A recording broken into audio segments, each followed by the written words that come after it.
Nous sommes ici au Sénat où vous nous accueillez pour ce coworking dédié au service national universel. Quel regard portez-vous sur ce service national universel ? Écoutez, pour l'instant, je ne porte pas vraiment de regard, puisque je rappelle que le rapport Menaouine, qui devait sortir le 30 avril, je crois, n'a toujours pas été rendu public, qu'un certain nombre de rapports qui avaient été commandés par le président de la République depuis le mois de juillet dernier ont été enterrés, parce qu'ils donnaient vraisemblablement des éléments qui laissaient à penser que ça allait être compliqué à mettre en œuvre compte tenu du coût. On a lancé plusieurs milliards d'euros nécessaires pour la mise en place de ce SNU. Donc aujourd'hui, nous attendons. Le Sénat, de son côté, la Commission de la Défense et des Affaires étrangères travaille sur la question, puisque c'est Jean-Marc Todeschini et Jean-Marie Bockel qui sont les deux co-rapporteurs d'un document qu'ils ont rendu d'ailleurs sur la question.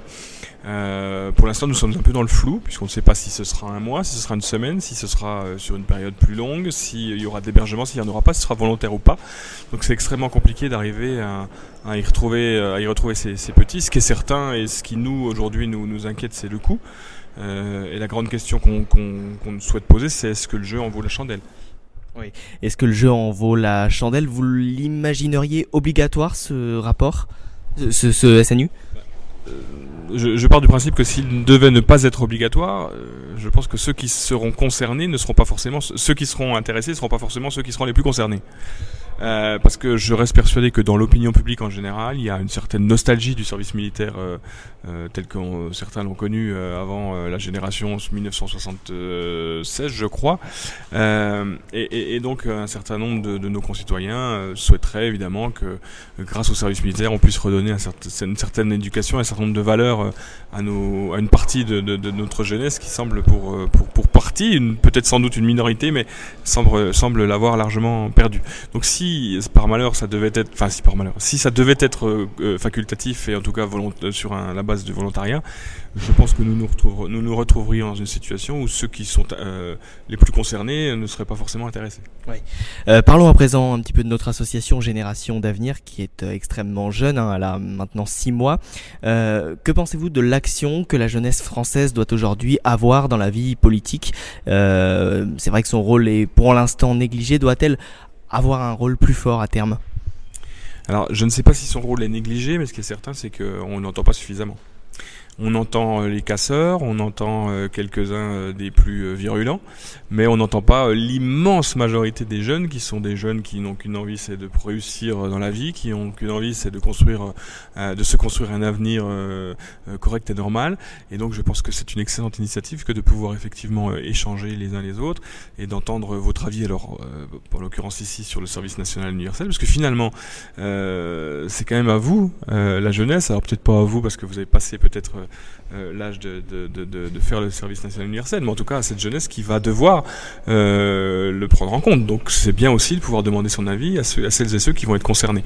Donc je trouve que c'est une très bonne initiative. Vous êtes, même si vous n'êtes pas complètement concerné parce que vous êtes peut-être passé de quelques années le stade du service national universel, vous êtes encore extrêmement jeune et vous avez, je pense, une certaine idée de ce que pourrait être le SNU, de la manière dont on pourrait le mettre en place, et je pense que les conclusions qui seront faites du rapport et du travail qui est fait par les uns et par les autres, eh bien, seront des conclusions qui pourront être intéressantes, que je me chargerai évidemment de transmettre aux rapporteurs si tant est qu'on ne puisse pas leur remettre directement, mais je pense que ça devrait être possible.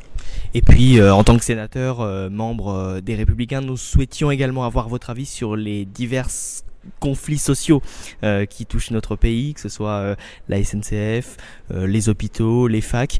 Est-ce que tout cela doit avoir une fin ? Il était bien évident que tout cela va devoir avoir une fin. Je dissocierai quand même de manière assez nette ce qui se passe dans les universités et puis ce qui se passe à la SNCF. Ce qui se passe dans l'université me semble extrêmement triste. Moi j'ai été étudiant comme vous, je pense qu'il faut à un moment donné que la sélection se fasse et qu'on peut pas laisser un certain nombre de nos jeunes partir dans des filières qui sont des filières complètement bouchés sur lesquels il y aura aucune perspective d'avenir. Moi, je me rappelle quand j'étais à la fac de droit à Strasbourg, j'avais des amis qui étaient en sociologie, qui se retrouvaient à 700 dans des amphithéâtres en sociologie avec des débouchés qui étaient extrêmement minces.